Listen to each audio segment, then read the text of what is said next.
Olá, hoje nós começamos a nossa primeira edição do Papo de Boteco Digital. Para contar um pouquinho mais, eu vou chamar a Naya Veneranda, que vai explicar para a gente por que nós estamos iniciando essa proposta. Olá a todos! Então, essa é a nossa primeira edição do Papo de Boteco Digital. O Papo de Boteco começou no passado, com a proposta de trazer temas relacionados à literatura, relacionados à comunicação, a humanidades, enfim, filosofia, né, e temas de humanidades, para conversar com autores, pesquisadores e estudiosos dos assuntos, para conversar de uma forma leve, de uma forma interessante, para ter uma conversa de bar sobre um assunto que tenha o que a gente chama de substância, né? A gente conversar sobre assuntos acadêmicos de um certo ponto de vista, mas ter uma conversa de bar sobre eles, uma conversa que todo mundo possa participar, todo mundo se sinta à vontade. Então, ano passado, a gente começou fazendo o Papo de Boteco na Galeria Metrópole, é um lugar super significativo aqui da cidade de São Paulo. Segundo semestre, a gente foi para um outro local super significativo, que é o Sujinho, também ali na Consolação, próximo à Paulista, um local super tradicional. E lá a gente realizou o primeiro papo desse ano, e em seguida veio a pandemia.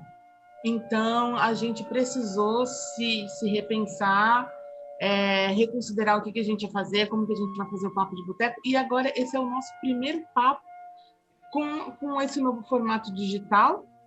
A gente mantém a proposta de trazer temas, né, esses temas mais sisudos à primeira vista, temas acadêmicos, para uma conversa leve, num formato digital, e a gente está no processo de se repensar, de se reinventar, e a gente está contando, então, com o nosso público, o pessoal que frequentava, agora para poder assistir, para dar opinião. A gente vai tomar um vinho enquanto a gente conversa. Quem quiser, pega o seu vinho, aí, ó, tá vendo? Ó, tchim-tchim.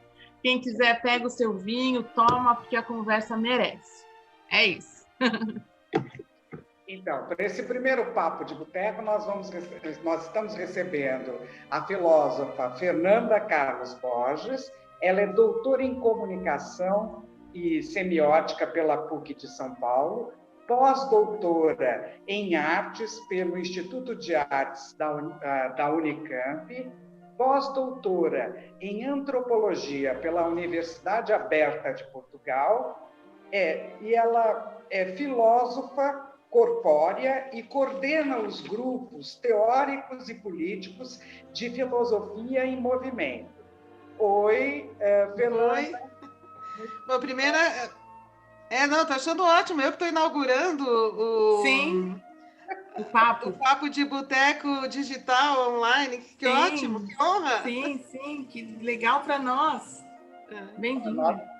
Para nós mesmo, porque a Fernanda traz muitas novidades. Ela tem um livro recém-lançado, que eu vou passar para a Naya, começar a conversar com ela. E depois eu vou conversar sobre uma outra obra dela, tá bom? Isso. Com vocês. Então, Fernanda, vamos lá para a nossa estreia. Vamos falar também de um lançamento, né? Então, que é também, então, tá vendo? Estamos todos juntos. E também queria te falar o seguinte: cada uma aqui de nós está na sua casa, está no seu lugar, mas é uma conversa de bar, tá bom? Fica à vontade, sinta-se à vontade para conversar, para falar, enfim, é isso mesmo. Eu também estou meu aqui, sinta-se à vontade, tá bom? Então, a gente vai começar falando do lançamento aqui do seu livro, que fala do legado do José Ângelo Gayarsa. E eu queria que você comentasse, enfim, a gente vai falar bastante dele, mas eu queria que, para iniciar, se você puder, comentar um pouco quem foi o José Ângelo Gayarsa. Eu me lembro dele porque eu assistia bastante a TV Bandeirantes, então eu me lembro dele sempre na TV Bandeirantes falando. Então, mas assim, eu sei que tem gente hoje que nunca provavelmente ouviu falar nele, tem pessoas de muito antes disso que ouviram outras coisas dele, né?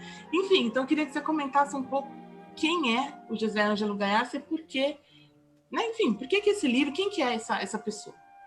Então vamos... Obrigada, viu, por estar aqui com a gente. Eu que agradeço o convite. E agora fiquei sabendo que é o primeiro, estou achando mais. É o primeiro. Para nós também é. Então tá, gente, vamos lá. Quem foi o Gayarsa, né? O Gayarsa foi um médico psiquiatra brasileiro que nasceu em 1920 e morreu em 2010. Ele viveu 90 anos, né? E esse ano ele faria 100 anos. Ele faria 100 anos. Uhum. E em função dele fazer 100 anos, é que eu propus para a editora, que é a editora que tem os meus livros e que também tem os livros do Gayarsa, ela é a principal detentora, né, dos livros, dos principais livros do Gayarsa. Eu propus, vamos fazer um livro em homenagem, né, tratando do legado do Gayarsa, convidando pessoas para falar dessa memória, para relembrá-lo e também para reforçar a relevância dele ainda hoje. Porque não é só para lembrar o passado, é para mostrar como ele é importante hoje, né? Os livros dele ainda são atuais. E aí a editora super topou e a gente então fez esse livro, né, de comemoração aos 100 anos do Gayarsa. Teve várias ações, também a Sumos, a editora Sumos, quem deu apoio para isso foi a Soraya, que é ótima. A Soraya, a editora-chefe lá da Sumos, ela tem um carinho especial por esse legado. E ela também fez, ela junto com a equipe da Sumos, que ela organizou, selecionaram várias frases. Essa era muito bom em produzir umas frases assim, né? Bem construídas, e também tem um livro digital de frases do Gayarsa que está disponível na Sumos. Esse gratuito, né? Depois você passa pra gente o link, a gente disponibiliza. Então, foram ações assim que a gente fez para comemorar esses 100 anos. Quem foi o Gayarsa? Então, quem é mais velho sabe quem ele foi, porque ele foi muito famoso, né? O Gayarsa ele foi muito famoso aqui no Brasil por causa da participação nos meios de comunicação de massa, televisão, rádio. Ele estava sempre, né? Sempre era chamado para dar lá a sua opinião, e também teve um programa de televisão exclusivo dele na Band de manhã, falando para as donas de casa de todo o Brasil, na Bandeirantes de manhã, né? Mas antes desse Gayarsa da televisão, tem um outro Gayarsa que aparece nesse livro. E já eu falo para vocês, vamos falar um pouquinho mais do livro, explicar todas as pessoas que trazem, né? Que Gayarsa é esse? Foi um cara imigrante de italianos e que é um dos primeiros, primeira geração da família, assim, que se forma em medicina e que se transforma num psiquiatra e que imediatamente não se identifica com a psiquiatria tradicional e se aproxima da antipsiquiatria, do movimento antimanicomial, enfim, de uma antipsiquiatria tradicional, né? E também é um cara que, por causa que descobriu, por acaso, um livro do William Reich, que é um psicanalista que leva em conta o corpo, né? Na prática clínica, e trouxe o William Reich a técnicas corporais dessa linhagem da psicanálise para o Brasil. Então, ele foi o primeiro a fazer isso, e ele se transformou, então, numa referência destas práticas corporais ligadas à tradição da psicanálise, ou seja, ocidentais, aqui em São Paulo, sendo em São Paulo, no Brasil. Mas o que deixou o Gayarsa assim, extremamente conhecido e já polêmico desde o início foi que ele publicou para uma revista Realidade na época, uma revista que nos anos 60 era uma revista muito assim, de resistência contra a cultura, crítica dos costumes autoritários, enfim, uma revista política, mas ligada também a uma crítica dos costumes, né? E ele fez um artigo para essa revista, uma pesquisa, que virou um livro, que era a juventude, uma pesquisa sobre como estava se comportando a juventude dos anos 60 diante do sexo. Então, pense, num Brasil caretíssimo, moralistíssimo, das famílias das pessoas de bem, machista, extremamente mais. A gente está vendo hoje esse machismo raiz brasileiro, esse machismo colonial, se expressando hoje, em 2020.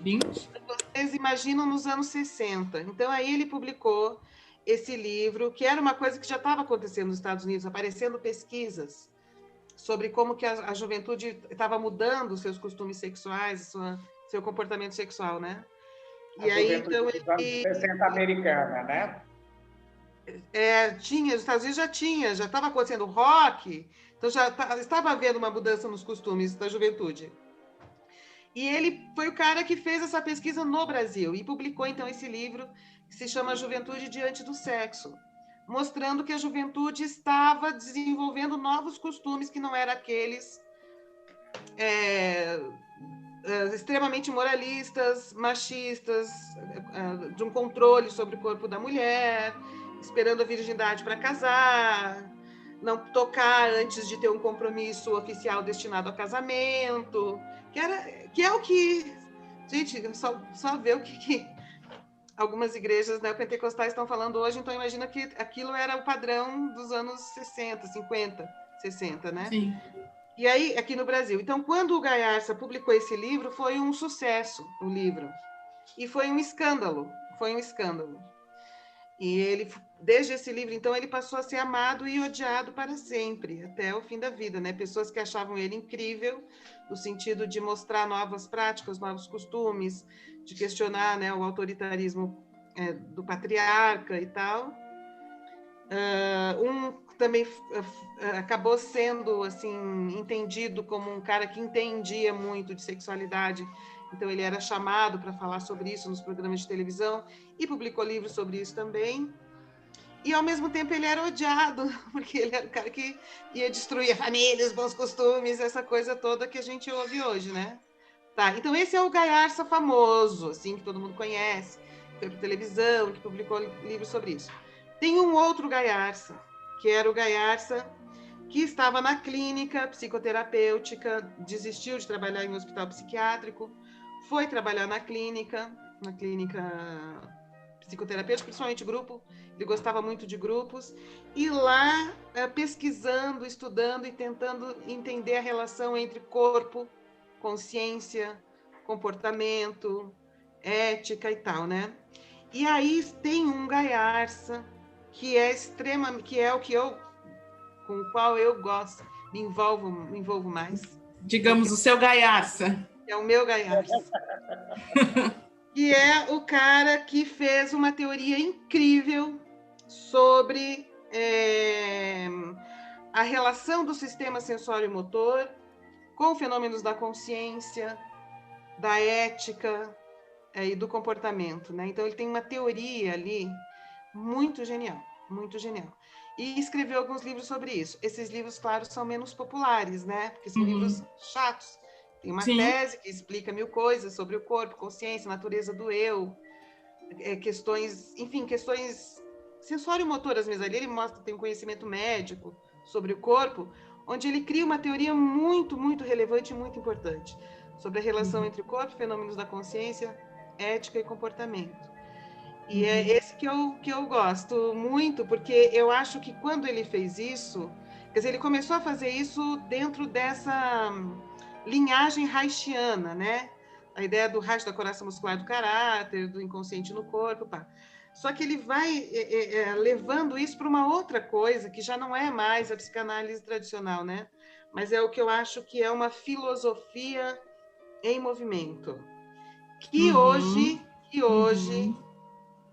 é extremamente precursor, tá? Extremamente precursor. Eu lembro que quando eu li, eu era jovem, eu tinha uns 20 anos, estava fazendo faculdade de filosofia. Eu li aquilo e falei, isso é filosofia? E aí fiz uma monografia sobre isso. Isso é filosofia, mas custei para achar o orientador, mas acabei achando que era um yogi. Tem dia de corpo, falou, não, vamos. Sim. Nessa. É difícil a gente relacionar, né, o corpo com questões extra-corpo, né? Mas onde é que está o extra, se não é no corpo? Não é, então, que a gente entende como extra-corpo, né? É difícil a gente relacionar com filosofia, com sociedade. A gente entende o corpo, assim, da pele para dentro, que seja, né? Mas não é isso, né? É muito mais, né? E ele esmiuçou isso também. E assim, os anos... Bom, enfim, aí gostei, achei aquilo incrível.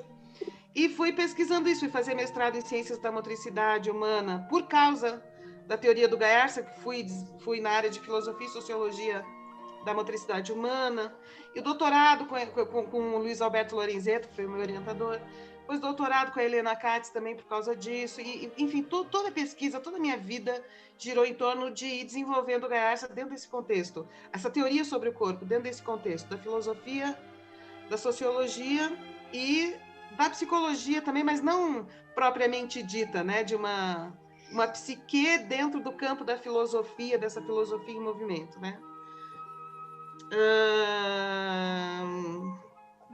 Me perdi. E aí, não, tudo bem. Então, você está falando do seu Gayarsa. E aí, o que acontece? O tempo foi passando e eu fui vendo que outras pessoas estavam fazendo isso em outros lugares do mundo. Então, hoje, por exemplo, na América do Norte, tem uma área de filosofia corpórea cujos fundamentos são os mesmos que o Gayarsa já tinha teorizado no início dos anos 70, final dos anos 60 e início dos anos 70, mostrando como que a linguagem é sensório-motora, como que a urgência do corpo, né, da consciência e do comportamento é a orientação espacial, qual é a relação, quais as implicações disso na nossa subjetividade. Enfim, tá lá. Falei, gente, olha isso, como ele era precursor.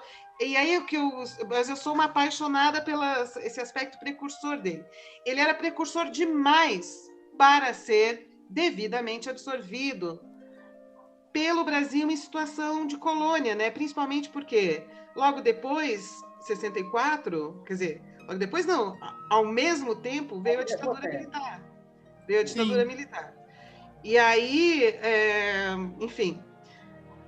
Bom, e, enfim, mesmo na neurofilosofia, né, existe hoje uma área que chama neurofilosofia. E o Gayarsa está dentro desta área, né? Quando você vai ler o que os neurofilósofos estão fazendo, você fala, o Gayarsa já tinha pensado isso nos anos 60. E essas coisas são super contemporâneas, tipo o final do, sabe, 1999, 2000. E o Gayarsa já estava lá nos anos 60, sendo super precursor no sentido de compreender a subjetividade do sistema sensório-motor, ou seja, da postura, do movimento, né, desse esquema, desse corpo estranho que nós seres humanos temos, né? E aí, então, vem a ditadura. E isso é uma coisa muito incrível, que é também por onde muitas das pessoas que escreveram o livro do legado chegam no Gayarsa ou têm a influência, né? Porque ele, então, tendo essa clínica ligada ao corpo, a mexer com hábitos, com os limites perceptivos, né, do corpo, enfim, né? A clínica dele virou um lugar onde as pessoas que resistiam aos costumes que sustentavam a ideologia da ditadura buscavam. Então, a gente vê lá alguns textos que mostram como que jornalistas importantes daquela época, né, trabalhavam em meios de comunicação de resistência mesmo, né, de crítica, frequentavam os grupos dele, intelectuais, estudantes da PUC, da USP. Então, quem viveu esse ambiente anos 60, 70, com o Gayarsa, era como se a clínica dele fosse uma clínica da resistência, né? Uma clínica da liberdade contra o autoritarismo. E lá podiam experimentar novas formas de viver, reinventar suas vidas, apesar de toda a ideologia dos costumes que a ditadura defendia, né? E aí é só nos anos 80 que ele vai para a televisão. E aí, quando ele vai para a televisão, ele vira uma figura pop. E é aí que começa a pecha de que ele é polêmico, ele não é sério. Ele é um cara super sério, entende? Sim. Super sério, que chegou uma hora, foi trabalhar na televisão, recebia um salário, estava lá fazendo o trabalho dele. Né? Sabia falar, ele sabia a linguagem da TV, né? Ele era um ótimo comunicador. Sim.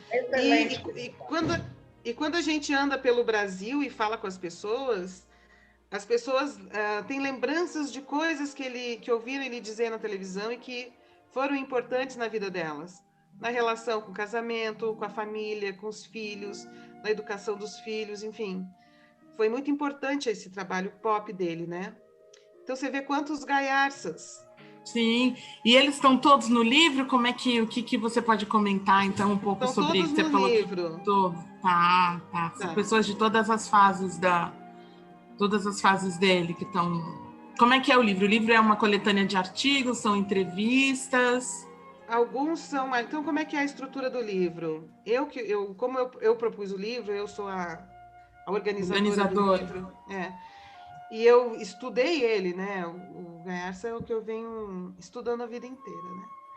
Quando eu falo estudando ele, não é só lendo só ele, mas assim, ó, poxa, isso aqui que ele fez tem a ver com o que eles lá estão fazendo, sabe? Assim, juntando, conectando, relacionando. Então, por exemplo, eu acho que o Gayarsa faz uma psicologia para a sociologia do Pierre Bourdieu, que é um etnólogo francês.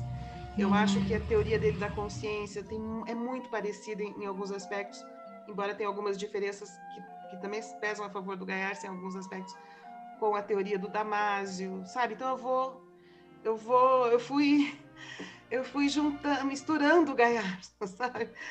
Eu fui mostrando, fui levando ele num diálogo internacional, vamos dizer assim, e nacional também, né? Nacional, porque eu também relaciono ele com a questão da antropofagia da cultura, com o jeitinho brasileiro, a teoria do jeito dele pode nos ajudar a entender esse fenômeno que nós brasileiros chamamos de jeitinho brasileiro, que é a minha tese, que é o livro que a Sônia tem aí, né?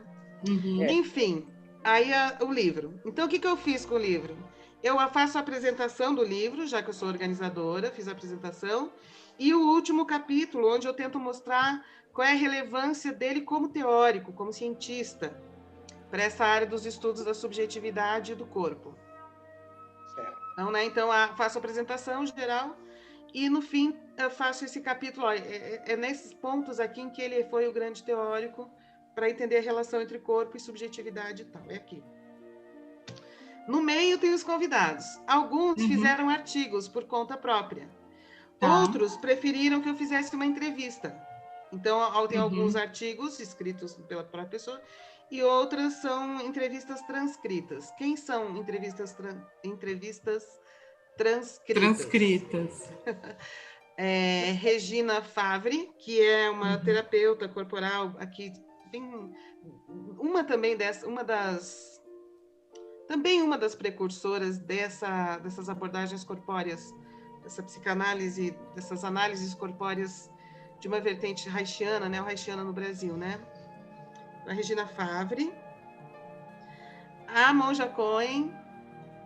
Ah, tá. Por que a Regina Favre? Porque a Regina Favre, logo no início da vida dela, também muito jovem, com 20 e poucos anos, frequentou os grupos do Gayarsa. Esses grupos no auge da ditadura, em que eram grupos de busca por liberdade, pessoas que iam lá tentar descobrir novas formas de vida que não fosse dentro daquele modelo dado pelos bons costumes da ditadura, né? E ela fez parte desses grupos e quando aí foi para o exterior, quando ela voltou, ela começou a trabalhar também na clínica do Gayarsa. Então ele também foi o início da carreira dela como terapeuta corporal, onde estava o Fábio Landa também, na área que você estava falando, né? Fábio Landa, querido, que eu conheço. Fábio Landa eu conheço. E a Monja Cohen também, entrevistei ela, porque a Monja Cohen foi paciente do Gayarsa quando ela tinha 19 anos, 19, 20 anos. E foi uma experiência muito importante para ela, assim, mudou a vida dela, foi a grande virada no destino que...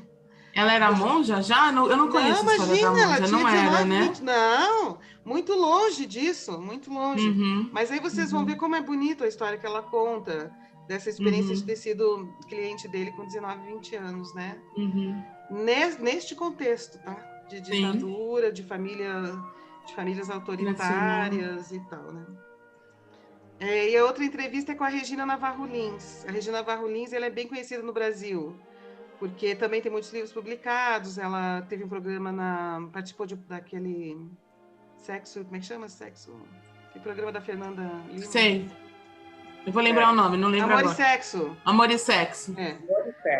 Amor e Sexo. Como consultora e também ali na bancada, e também teve um programa, um quadro, né, num canal na Globo News e tal, né?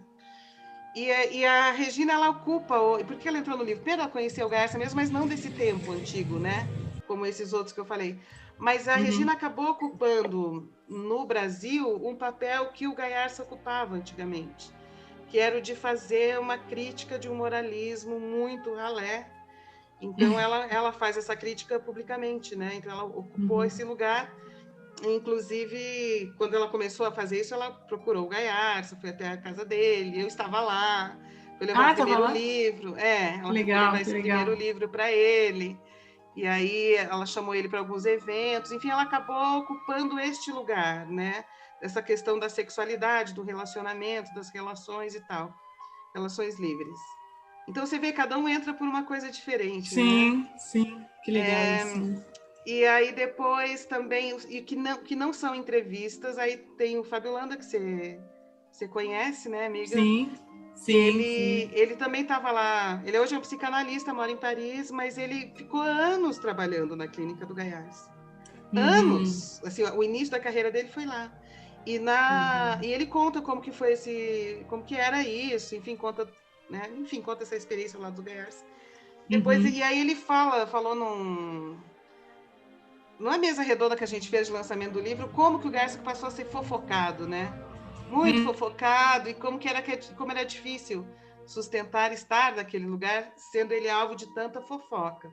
Então, você imagina hoje, nesse contexto das fake news, dessas fofocas que a gente vive em 2020. Pense na Manuela, né? Na Manuela. Sim. Inventam coisas dela. Sim, a Manuela Dávila. Sim, isso. Muito. Sim. Inventam coisas dela e põem tatuagem onde não tem, mentem horrores.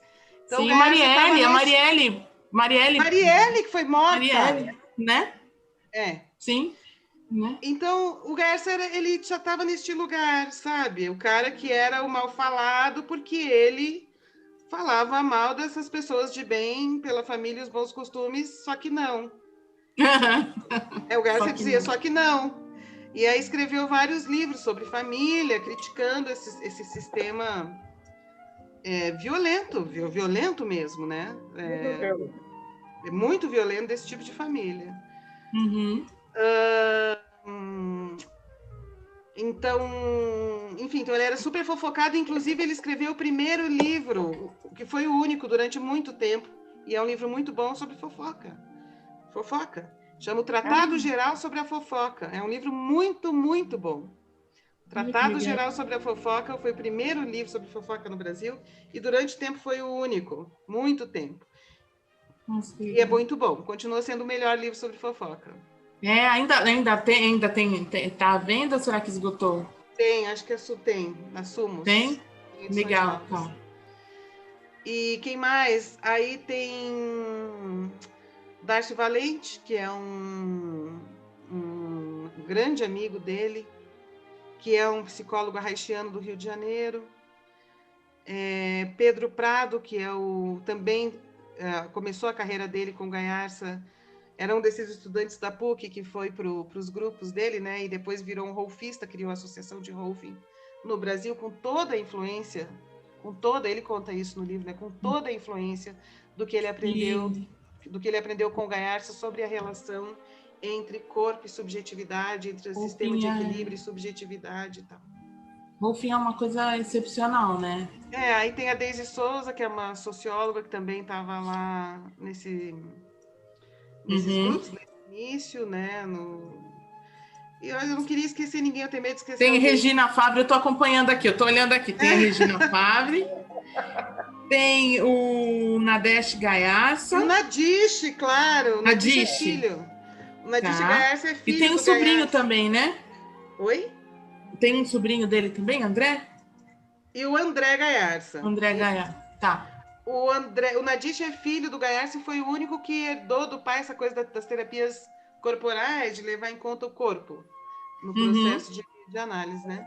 Fez um livro muito bonito, assim, falando de como foi esse pai, a infância dele, como que esse pai vai se transformando no Gaiarsa e o que ele herda dessa influência como adulto, né? E o André, que é amigo dessa turma toda, estava junto com todos eles nesse momento, que é o sobrinho do Gaiarsa, que é médico, também virou psicanalista, e que faz um texto muito bonito também sobre como que era. Eu pedi para o André fazer uma coisa muito específica voltada ao clima dos grupos. Então, é muito bonito que ele escreve. Ele diz assim, o André, que tinha uma vitalidade naqueles grupos, uma alegria, uma coisa no ar que ele nunca mais viveu em nenhum outro momento da vida dele. Então, aí nesse texto ele fala por que só naquele... Por que lá que tinha essa alegria, essa vitalidade, essa coisa que eu nunca mais vi em nenhum outro grupo? Pergunta que ele se faz no texto. Aí ele comenta sobre isso. Tá. Esqueci alguém? Você falou, Regina Favre, você comentou dela? Sim. Comentou da Regina e Deise Souza, comentou? Então, também falei. Deise Souza também. Então foram todos. Darcio também comentou que fez o poema. A Fernanda Carlos Borges, você comentou dela também? Sou eu? Você comentou dela? Fernanda, e aí, então assim, por tudo que você está falando, pelo que eu li um pouco, não consegui ler o livro todo, mas consegui ver algumas coisas.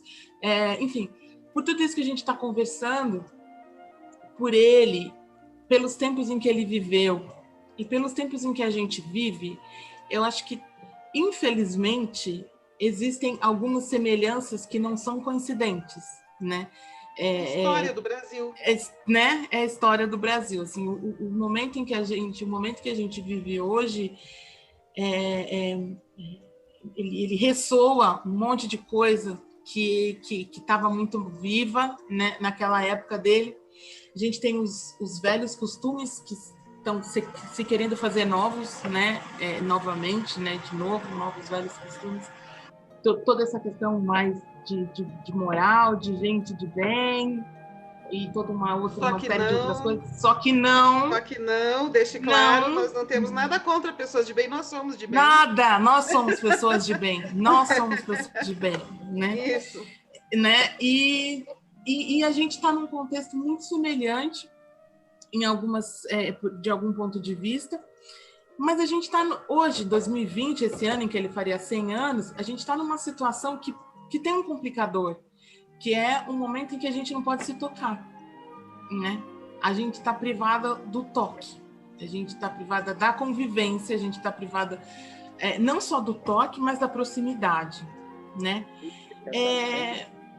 O que a gente pode pensar em termos de consequência para a vida, né? De tudo isso que você estudou dele, de tudo isso que você vem estudando, de tudo que você sabe dele, o que a gente consegue pensar para a vida da gente estar vivendo num momento desses, em que, assim, primeiro, né? E aí, assim, eu não estou estabelecendo nenhum juízo de valor, nem em relação a nada, mas pensando na ordem, assim, sabe? Primeiro, fique em casa, né? Depois, não se toque. Depois, não se junte, né? E você está falando de uma pessoa que estudou o corpo, né? E tudo que tem a ver com isso.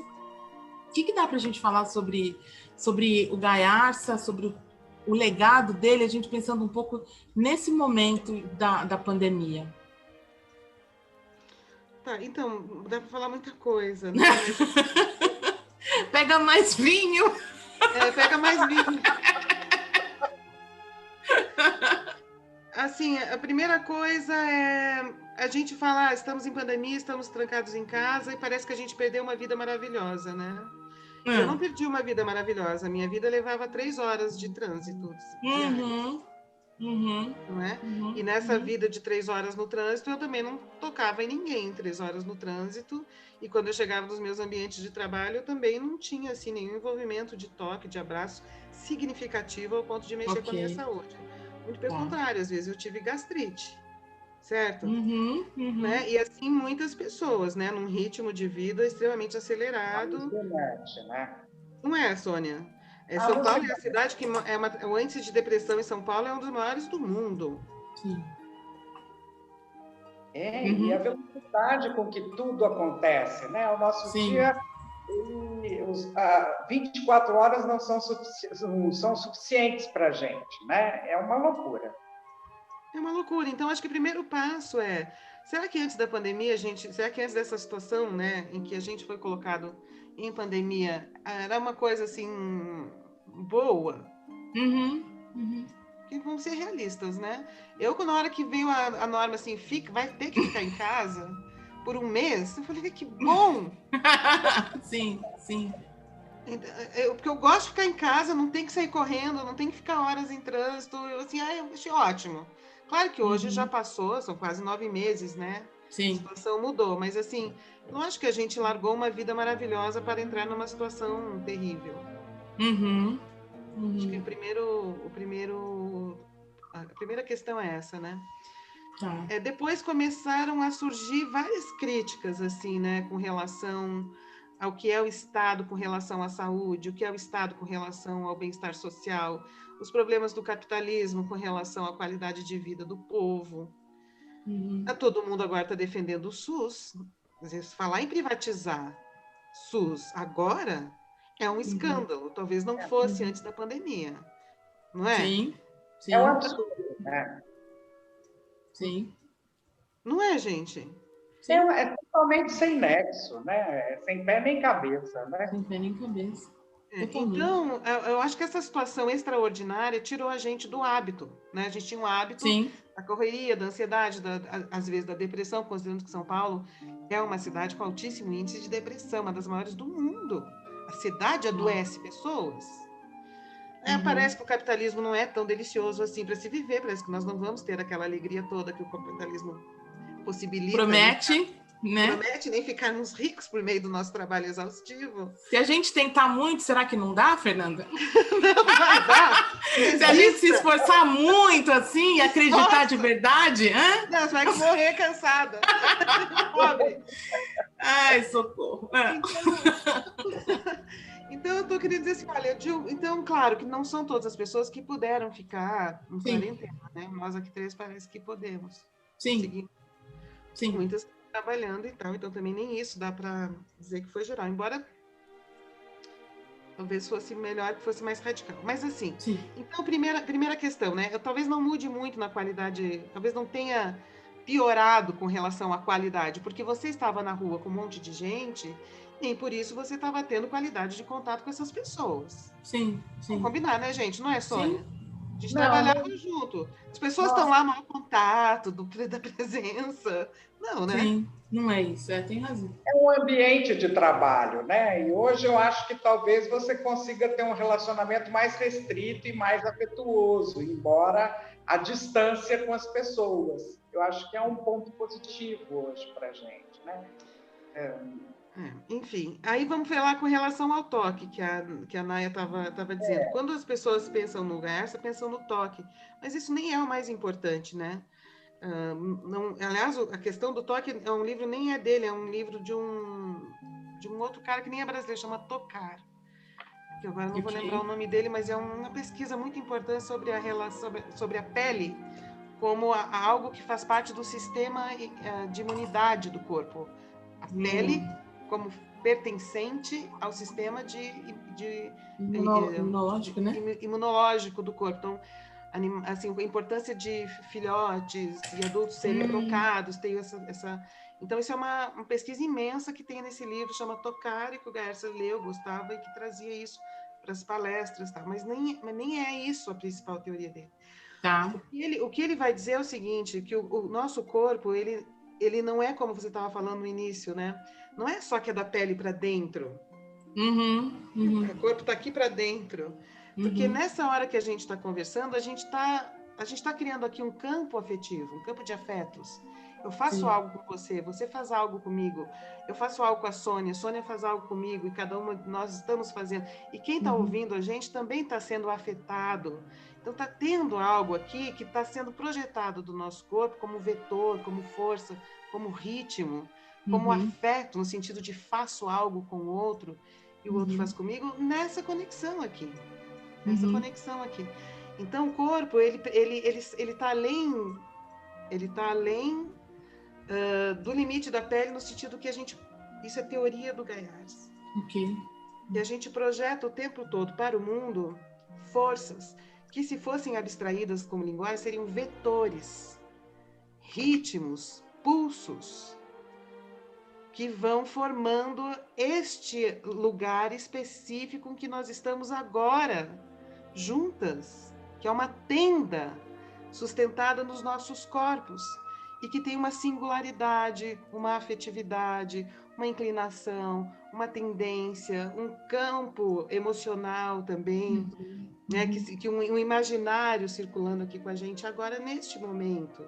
E eu tô na Granja Viana, em Cotia, a Sônia tá lá na Paulista, e você tá eu tô onde? no centro. Você tá no centro de São Paulo. E, no entanto, então isso aqui é corpo, isso que eu tô querendo dizer. Tem um corpo aqui acontecendo, entende? Sim. Você está ouvindo o meu som, você está vendo os meus gestos, eu estou vendo você. Sim. Eu estou me balançando aqui, a Sônia está lá, né, com uma certa postura, aquilo tem conexão. Então, imagine, isso aqui, aliás, na minha pesquisa, quando eu fiz o pós-doc na Unicamp sobre artes, um dos capítulos eu tratei dessa questão da arte na tecnologia, né? Nesse universo das redes, da internet, né? O corpo dentro desse universo, pensando algumas artistas que fizeram algumas experiências sobre isso. E a ideia é essa, assim, de que nós, na medida em que a gente está o tempo todo projetando força, direção, atenção, que abstraindo como linguagem seriam vetores, né, resultantes de forças que são aplicadas nas relações, que vão compondo uma tenda, que é esse momento que nós estamos juntas agora. A natureza da relação, do encontro das pessoas é uma rede, é uma trama, né? É uma rede. Porque o corpo o lugar do corpo não é só onde o pé está pisando, mas onde os vetores estão alcançando, sabe? Para onde as nossas forças estão atingindo, estão chegando. Entende? Legal, assim. Compreensão. Sim. Ele vai além do nosso dos pés corpo, do chão, né? As tramas já estão entre nós, né? O meu corpo está aí contigo, Sônia, o seu está aqui comigo. Sim.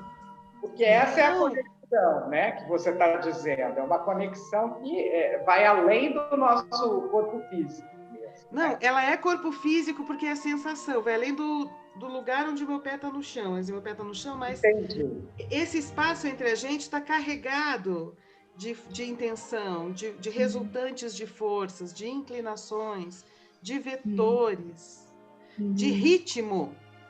E ritmo é corpo. Então, a gente está aqui compondo o ritmo. Então, o nosso corpo está no entre. O corpo não está só da pele para dentro, o meu corpo está no entre. E isso é uma coisa muito, muito interessante, porque a natureza do eu é essa. O eu só se forma na leitura. O eu, a minha experiência de... Peraí, vamos começar de... Calma. Vamos lá, diga. Teoria do Gaiarso, tá? Anos 60, 70, Damásio confirma hoje. Damásio tem a mesma teoria mais recentemente. O gênero do Gaiarso. Porque assim, olha, eu sei que surge na minha mente a ideia de eu, porque eu preciso me posicionar com relação a um outro. Então, assim, eu sei que eu sou porque vocês estão aí, né? Então, eu estou aqui, vocês estão aí. Então, a ideia de eu surge desta organização, perspectiva de um corpo com relação aos outros corpos. O eu é sempre uma leitura do outro. Por quê? Porque este corpo aqui precisa se posicionar, se organizar, se posicionar com relação às forças do mundo, os corpos do mundo, os outros corpos. Então, o eu, ele é perspectivo, mas ele também sempre é um conhecimento sobre o outro. Um conhecimento em perspectiva. Isso tudo é sensação. É onde eu queria chegar. E esse eu também é múltiplo, tá? Porque esse eu vai formando tramas, tá? Mas isso aí já começa a ficar muito complicado pra gente falar na live. Tudo bem. Sim. Mas esse eu, ele não é um só. Ele tem tramas, né? Tem níveis de complexidade. Mas tudo isso é sensação, é onde eu queria chegar. Então, se a Naila está falando aqui comigo, se a Sônia está falando aqui comigo, se eu estou falando com você, se a gente está interagindo, como eu estou lendo vocês, eu também estou sentindo vocês na medida em que eu preciso me organizar com relação a vocês.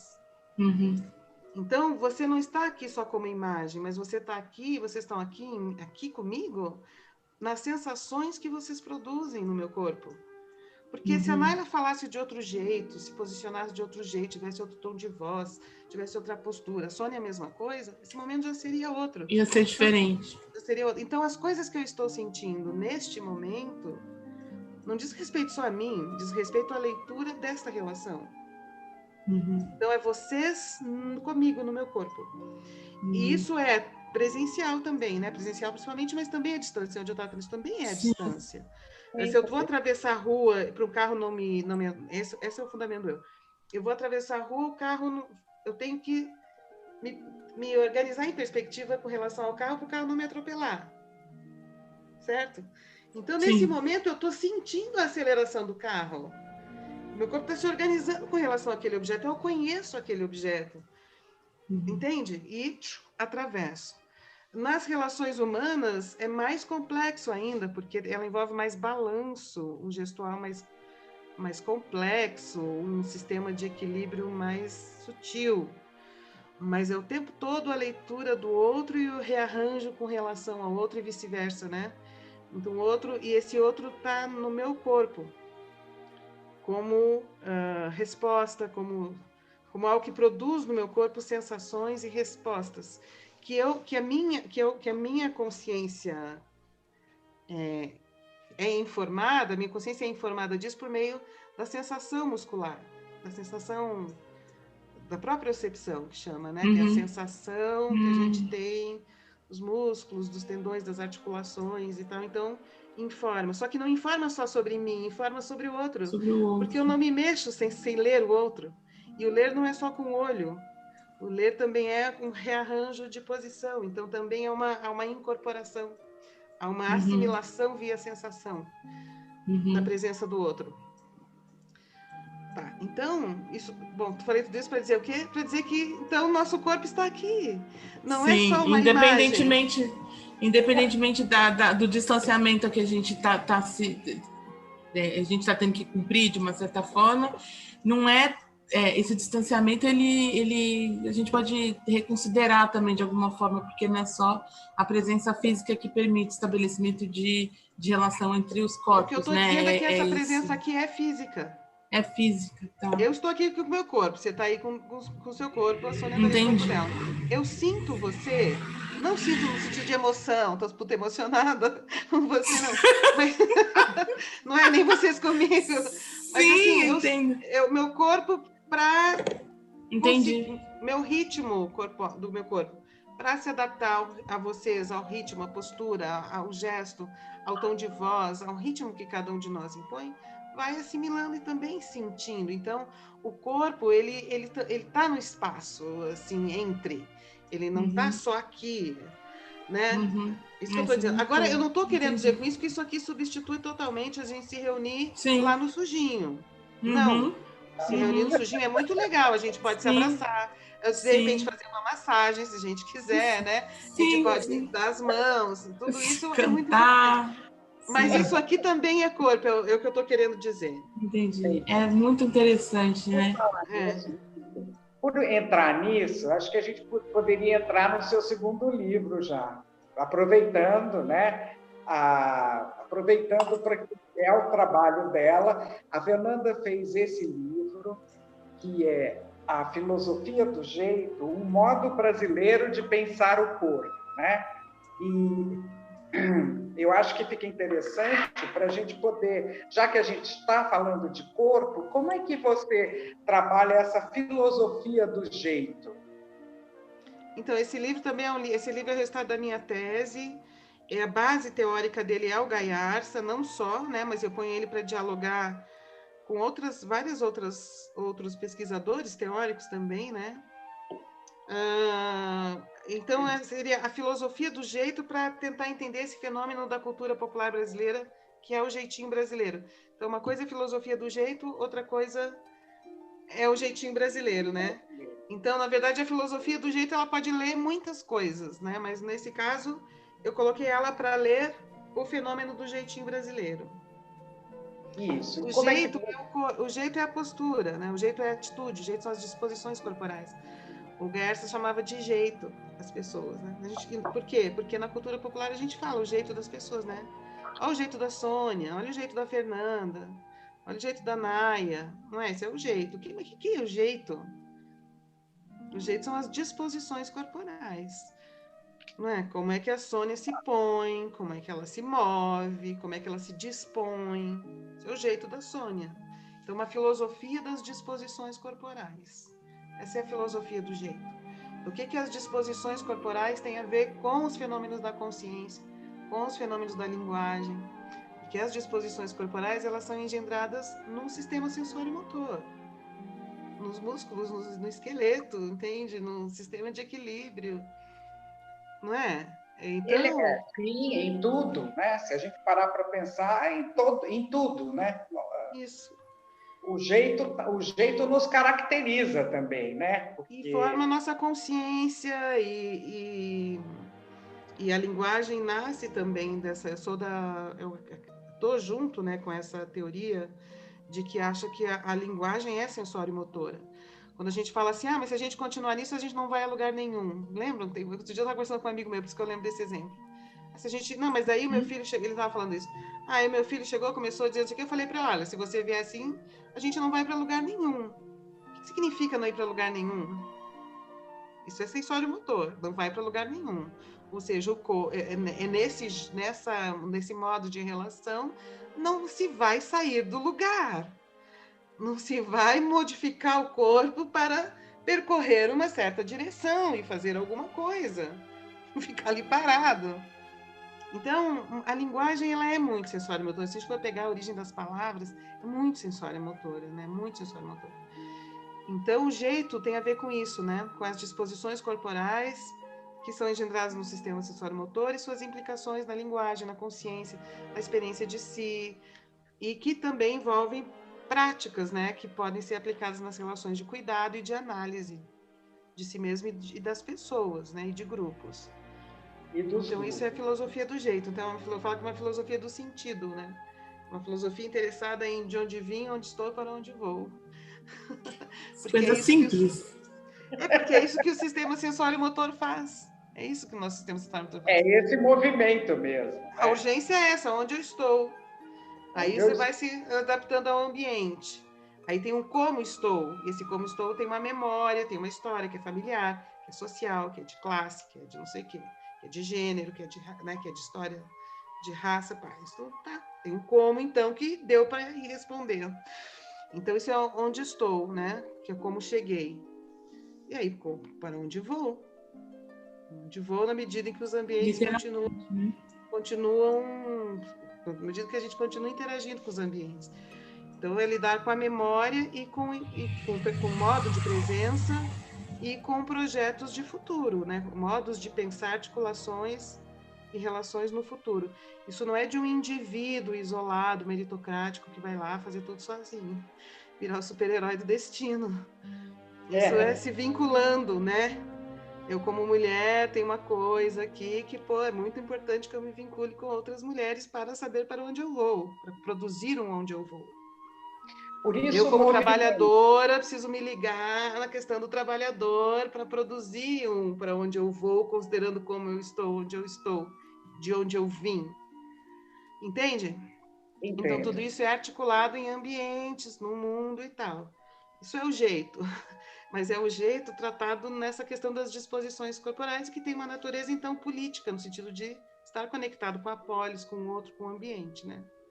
Que é o meio social e tudo. E o jeitinho, então, como é que a gente pega isso para olhar o jeitinho? Isso. E como é que você coloca esse jeito com o jeitinho brasileiro? Porque no livro você faz uma análise do jeitinho brasileiro, você mostra o jeitinho brasileiro de uma forma crítica, né? Teve um cara, o Juan Arias, que é um jornalista do El País, que foi uma surpresa para mim, foi um aluno meu que me mandou, eu nem tinha visto. Ele falou assim, você viu isso? Esse Juan Arias, ele fez uma matéria no El País dizendo assim, sobre o jeitinho brasileiro, sobre essa tese, dizendo a Fernanda Carlos Borges é a pessoa que melhor defendeu o jeitinho brasileiro. Isso é bom. Então, o que você defendeu do jeitinho? E eu acho que eu fui a que melhor defendeu mesmo, né? Porque primeiro que tem poucas pesquisas sobre o jeitinho brasileiro, tá? Poucas.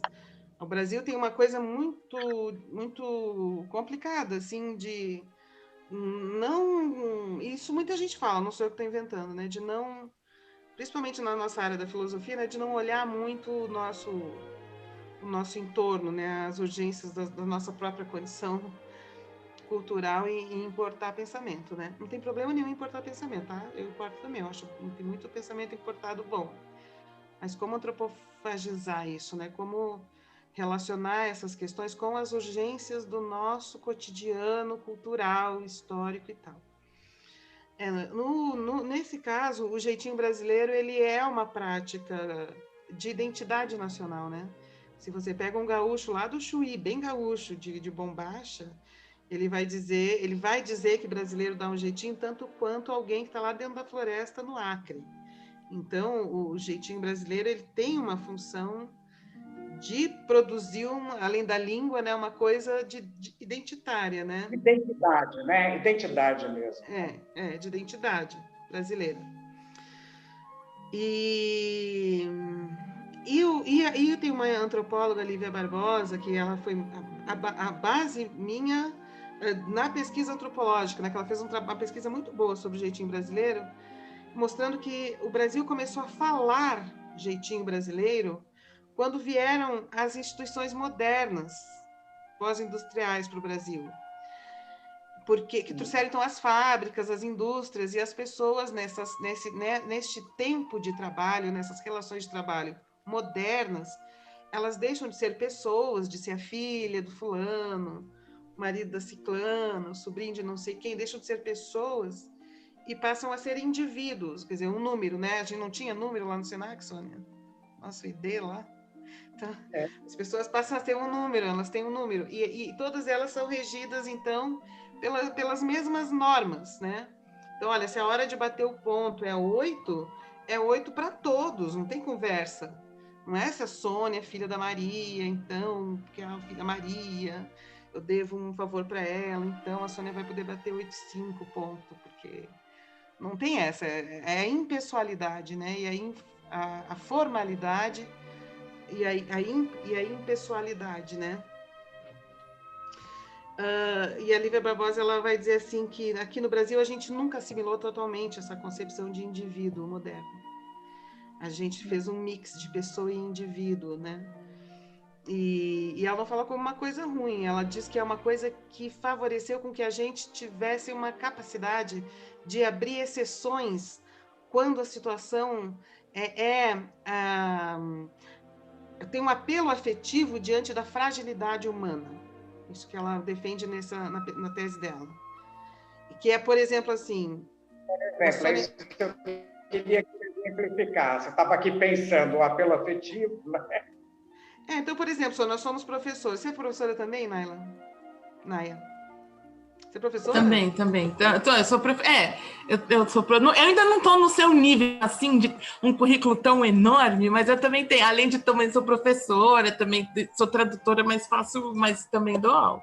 Então, é que eu achei lindo o seu currículo, que a Sônia foi falando, fiquei empolgadíssima de ouvir. Obrigada.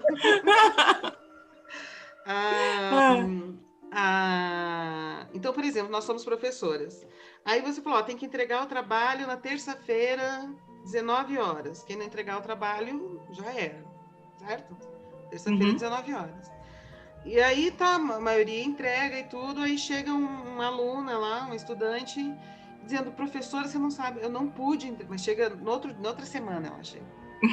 Ou então ela chega, vai pro professor, não deu, porque essa semana foi horrível, mas sei lá, sei lá, vamos pensar num exemplo. Eu perdi o emprego essa semana, e aí a minha mãe... Descobri que alguém tá doente, e foi uma semana muito difícil, porque eu nunca tive que lidar com essa situação e tal.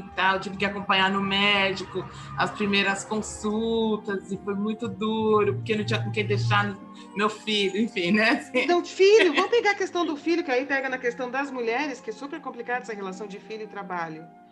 Meu filho ficou doente, eu não tinha como deixá-lo sozinho, e papapá, eu não consegui fazer, eu não conseguia me concentrar também, porque eu tinha que ficar olhando por causa da febre.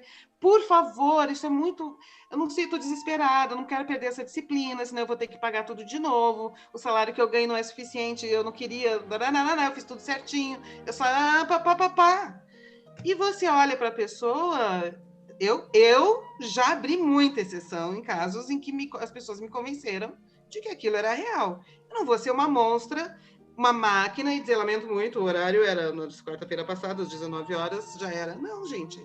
Eu pressuponho que a vida implica em fragilidade e que a vulnerabilidade dos corpos está aí para todo mundo experimentar. Você, ou ser uma monstra robótica e dizer, não, azar, não tem problema teu, não tem nada a ver com isso, regra é regra. Isso uma máquina fala, não, minha senhora, lamento muito, o sistema não permite. Lamento muito, o sistema não permite, dá vontade de quebrar a coisa. Que sistema? Chama uma pessoa! Eu quero falar com alguém! Exatamente, Então a gente abre essa exceção. Então, essa exceção, que a Lívia Barbosa vai dizer que é o jeitinho, quer dizer, tem alguém que pede, demonstrando muita vulnerabilidade, e apesar da formalidade e da impessoalidade exigida pelas organizações modernas, ainda assim a gente diz, tudo bem, para você eu vou abrir uma exceção. Então, alguém cede, alguém pede, alguém cede. E tem um critério ético. Qual é o critério ético? A verdadeira vulnerabilidade. Porque se no mesmo dia chegar um outro estudante para você e dizer assim, professor, eu não consegui entregar o trabalho semana passada. E você fala, mas, professor, você sabe, né? Eu sou sobrinho da mantenedora. Olha, o que está falando, professor? Eu sou sobrinho da mantenedora. Aí você fala, lamento muito. Está usando o poder, né? Mas daí, se isso acontece, a gente fala assim, lamento muito, regra é regra. Entende? Então, a Lívia Barbosa, ela vai dizer assim, que a gente é iguala. Se a pessoa vem demonstrando, sabe com quem está falando, eu sou incrível. Se a pessoa vem exercendo um abuso, uma autoridade, né? A superioridade, a gente iguala. Se a pessoa vem demonstrando muita fragilidade, a gente iguala, possibilitando a exceção. E ela, tanto que o livro dela é bem legal, chama O Jeitinho Brasileiro, a Arte de Ser Mais Igual que os Outros. Mas é muito bem fundamentado, é muito, muito bom mesmo, sabe? Assim, ela vai mostrando também uma pesquisa jornalística, explicando como que a palavra jeitinho começou a surgir, tá bom, enfim, mas isso é a base que eu tive dela, para chegar nessa outra questão que agora sou eu. Para dizer assim, quando acontece essa situação em que alguém pede, alguém cede, alguém se curva, porque a instituição moderna ela é um espaço absoluto, né? Que é bem mentalidade de classe média, assim, né? A classe média, ela pensa que ela é medida de toda a humanidade do universo, né? Não é? Então, sabe essa coisa? Sim. Então, esses espaços, eles se propõem como espaços absolutos. Uma coisa imexível, tal, e você ali é um corpinho se mexendo dentro daquela coisa absoluta com relação sobre a qual a gente não pode fazer muita coisa, né? Aquilo se impõe sobre aqueles corpinhos que estão circulando ali dentro. O que acontece que eu acho assim? Gente, isso aqui é só um resumo, esse livro é imenso, ele tem várias páginas, é uma tese. Tá Mas é só um resumo para vocês pegarem a ideia geral, né? Mas eu acho assim... É interessante você contar para a gente conseguir... a gente vai instigar as pessoas a lerem e a refletirem sobre isso também. Porque assim, ó, porque o nosso corpo é super flexível, ele é super versátil. A gente é capaz, assim, a gente está o tempo todo mapeando as relações, mapeando as situações, porque essa é a urgência acessório-motora. Você está num ambiente, você tem que mapear para se posicionar e saber circular ali dentro, inclusive com relação a corpos de pessoas, como que elas se põem, como que elas se apresentam, como que elas vêm na sua direção. A gente está o tempo todo mapeando e resolvendo isso, certo? Trazendo uma memória que também põe algo ali dentro. Trazendo uma memória. Então, o corpo também não está ali como um caniço pensante, né? Também tem uma memória que vai trazendo alguma coisa ali dentro. E o nosso corpo então, assim... Então, é uma inteligência situada, é isso que eu quero dizer. Então, a gente está o tempo... Tem uma coisa que é uma urgência de uma inteligência situada. mas que quando a gente se submete a uma norma absoluta, a um espaço absoluto, a uma verdade externa nesse nível da impessoalidade, da extrema formalidade, a gente inibe essa inteligência situada. Entende? Eu me inibo de entender o que está acontecendo. Não posso mais fazer uma análise da situação, porque está tudo submetido a uma formalidade que, pela própria natureza, se apresenta como universal, fora do tempo, fora das relações, fora dos campos de força, de afeto, de poder e tal. Está entendendo o que eu estou dizendo? Então, na hora que você se curva para uma pessoa e a pessoa diz assim, professor, eu não consegui entregar esse negócio agora porque aconteceu isso, porque meu filho ficou doente, porque não sei o quê, papapá. E você é capaz de usar sua inteligência para mapear aquilo, para ver, olhar para, será que ela está dizendo a verdade? Será que ela está dizendo a verdade? Olha a situação, não, mas eu sei que realmente ela trabalha, mas também tem um filho, mas eu pondero aqui, pondero ali, balanço, a gente fala na filosofia dito que isso é o balanço. O corpo balança, buscando perspectiva para criando imagens sobre aquilo, né? Então tá, eu usei inteligência e curvei o espaço absoluto numa tenda. Então deixa de ser o templo, aquele templo autoritário que permite apenas um modo de comportamento ali dentro e, portanto, é negação da inteligência situada e da ética situada. E aí, quando você se curva e é capaz de olhar aquela situação e, ao invés de responder como uma máquina, lamento muito, minha senhora, mas o sistema não permite. Você olha para a pessoa e fala assim, vou ver o que eu posso fazer. E faz. Então, e agora, gente, isso que eu estou falando, olha só, filosofia contemporânea, tá? Os europeus atrás disso. Os europeus querem isso. Eles estão pensando lá a questão da situação, a verdade situada, Froneses, que Aristóteles chamava dessa inteligência situada, o singular, a singularidade, o universal é autoritário. Tá? Eles estão, toda a filosofia contemporânea está em busca dessa coisa singularizada, desses espaços singulares, essas pequenas tendas que se armam, papapá. Então, atrás disso, e o que eu vou dizer nesse livro é assim, isso é a nossa cultura popular. O jeitinho, assim, cultura popular no jeitinho, tá, gente? Porque a gente também tem a cultura popular bolsonarista, racista, machista, classista, pá, tudo isso tem também. Mas tem essa outra coisa específica, que é o jeitinho que talvez esteja aí o coração de um valor muito importante para o Brasil e que a gente despreza.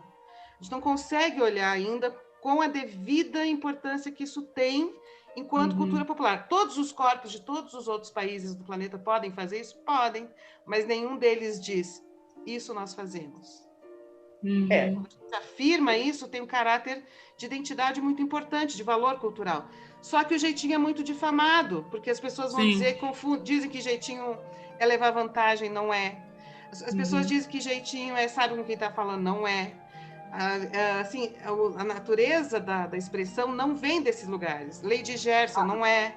São coisas diferentes. Pejorativa, né? Para alguns momentos, algumas aplicações pejorativas, né? Mas nunca é. Não, porque se a gente pegar o conceito, a origem dele, não tem um lado bom ou mal, gente. Não existe isso. Existe o que eu falei. Lady Gerson, levar vantagem, molhar a mão, sabe quem está falando? É criar São outras coisas. Talvez esse seja um lado de forjar uma vulnerabilidade que não existe, né? Quando a gente pensa nessa questão da lei de Gerson, pensando no que você falou, então, de repente, é forjar uma vulnerabilidade, daí já com objetivos, sei lá, outros, né? Desculpa, não entendi. Não, é um risco, né, Neila? Porque sempre quando eu dava aula sobre isso, alguém falava, mas, professora, alguém pode mentir para a senhora? Pode. Aí tem uma história que eu conto, mas eu conto uma história do Montesquieu, se não me engano, que ele fala no livro, ele mesmo, que ele conta uma história que, assim, falando dos limites da lei, né? Ele disse que teve uma história lá que um cara foi condenado por um crime, um assassinato. Passou por todo o processo legal, papá foi condenado. Isso quando se começou a instituir a justiça moderna.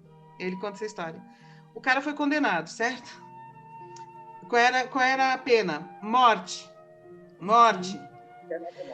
Aí o tempo passou, algum tempo, apareceram 3 caras confessando o assassinato, dizendo, não, fomos nós que matamos o cara.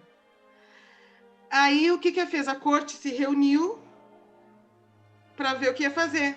Tinham condenado um cara, pena morte, e tinha surgido 3 comprovadamente assassinos.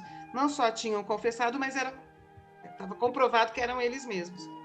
A corte se reuniu, mas fizemos o processo tudo direitinho, cumprimos com toda a formalidade processual, portanto, a nossa decisão está correta. E mataram o inocente, em respeito à formalidade processual. Puxa. É um anti-jeitinho. Total, sim. Então, mas o que eu quero dizer é o seguinte, então, do mesmo jeito que Sim. alguém pode forjar uma vulnerabilidade, Sim. também, quando a gente respeita demais a formalidade do processo, a gente também pode cometer injustiça. Sim, Corre-se o risco sim, de sim. qualquer modo. Sim, sim, Mas sim. por que eu vou desprezar a inteligência? Sim. Para dizer, lamento muito, minha senhora, o sistema não permite. Não, mas eu pensei nisso justamente porque você está falando que não tem bom ou ruim. Então, se alguém foge uma vulnerabilidade, é outra história. O jeitinho aí é outra coisa, não é o jeitinho, né? O jeitinho é isso que você explicou anteriormente, né? Interessante isso. E é uma coisa do corpo poder se curvar, né, Sônia? Assim, o corpo... É isso que eu estava pensando. São os olhares também que cada um vai ter de acordo com... são olhares mesmo, né? São posições que eles tiveram, né? E cada um vai ter a sua análise de um jeito, né? De um jeitinho, né? Então, de um jeito, podendo ou não dar o jeitinho, Um jeitinho. Podendo ou não dar o jeitinho, é isso mesmo. É isso. Tá pano pra manga, adorei. Agora, claro que isso que eu estou falando não diz assim, vamos derrubar toda a formalidade. Não, ela tem que ter, né? Tem várias instâncias, níveis, né, de estabilidade, de permanência das coisas, né? Então, tem a formalidade, ok, tem que ter, né? No entanto, tem que ter, assim, umas dobras nisso. Flexibilidade, né? Interessante. Bom, porque a gente vai ficar 3 horas conversando, né?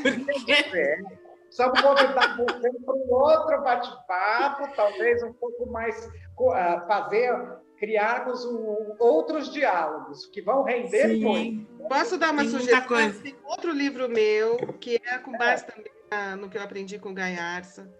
Se chama A Mulher do Pai, essa estranha posição dentro das novas famílias, mostrando como que essas mudanças na família, o que é um corpo que precisa se orientar dentro das mudanças da família e todo o drama envolvido nessa questão dos novos arranjos familiares. É um livro bem legal. A gente pode fazer. Vamos falar. E tem assim, você estava falando, né? Eu falei sobre tradução, né? Tem um tradutor que ele se chama Henri Mechanique, e ele fala muito sobre a oralidade e sobre o corpo. Ele fala sobre o corpo, aí o corpo físico mesmo.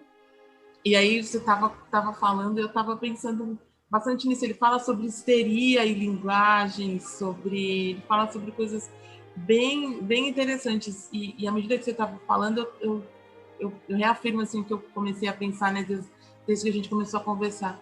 Como o corpo é grande, né? Assim, como a gente não pensa no corpo, né? Como a gente não dá... Como a gente banaliza, sei lá, não sei se seria um bom termo, né? O corpo, né? Exato, a gente banaliza. O que está fora do corpo?